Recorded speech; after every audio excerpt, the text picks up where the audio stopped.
All right. My name is Elliot Rosen with Studio Binder, and if you've ever wondered what is B-roll and how do you shoot it, then this is a video for you. I'm gonna show you 3 pro tips on how to shoot amazing B-roll. Plan it, work smart, not hard, and maximize your time. Before we begin, don't forget to hit that subscribe button and click that bell icon to stay in the loop. All right, so let's rewind the clock. Back in the old days, filmmakers used 2 separate rolls of film. One was labeled A and one was labeled B. A roll can be considered your main story or subject, and then B-roll is everything that you cut away to that bridges the gaps in your story. B-roll can hide mistakes or jump cuts in the A-roll. It visually tells your story, and if you're clever, B-roll can be a visual motif used to enhance your story. Depending on your shoot, B-roll is typically shot MOS, which is just a fancy film school term for no sound.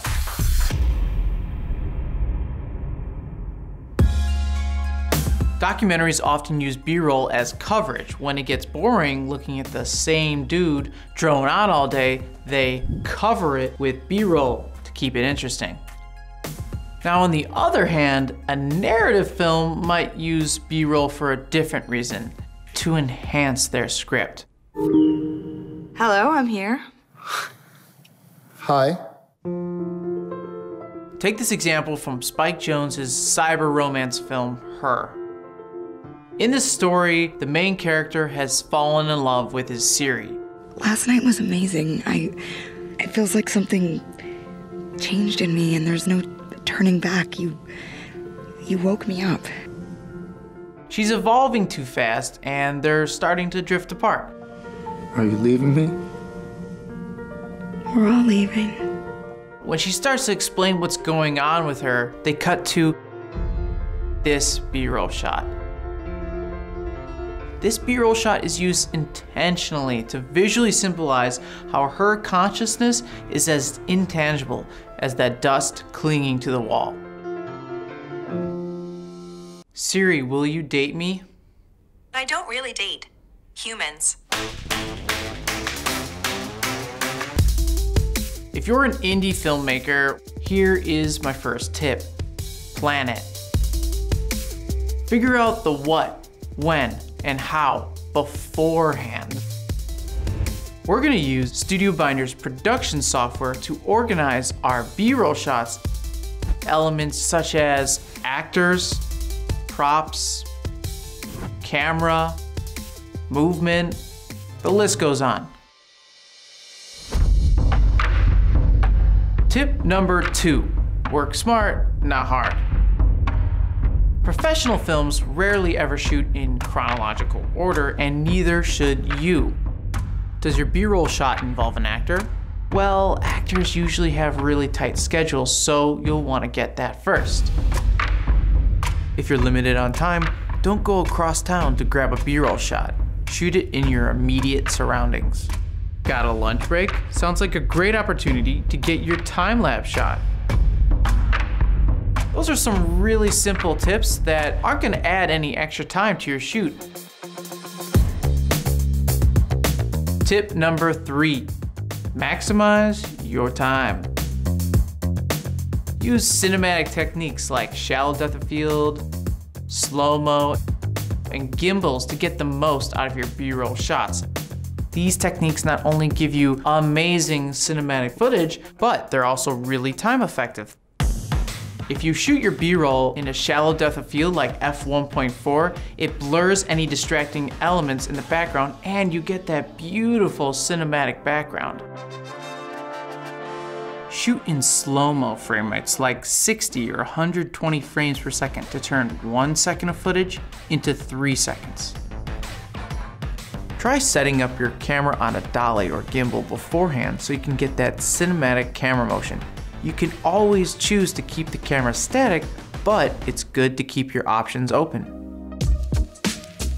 Okay, let's take an example. Let's say you have a script with a line of dialogue that reads, "I buried her under that tree." it's probably a great time to cut to, you guessed it, B-roll. So I'm gonna mark it down in my shot list. And depending on how you shoot your B-roll shot, it can have a totally different meaning. Let's say you wanna make it seem like something evil is buried underneath there.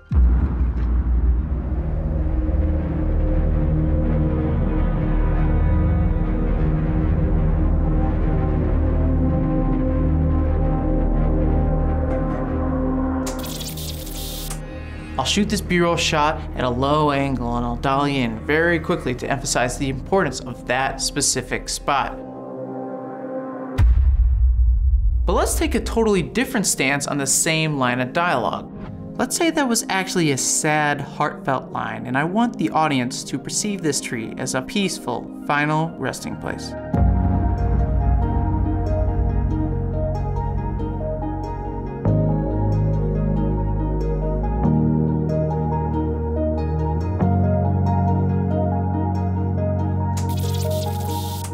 So instead, I'll shoot this B-roll shot at eye level on a wide angle lens to catch that sun flare. And then I'll add a little bit of dolly movement to give it some grace. Both of these shots are B-roll shots recorded with the exact same equipment and camera settings, but the shot specs are slightly different. With just a little bit of upfront thought and some minor adjustments to the shot list, they communicate totally different meanings for your story. And I was able to shoot both of these shots within 1 minute of each other because I properly maximized my time.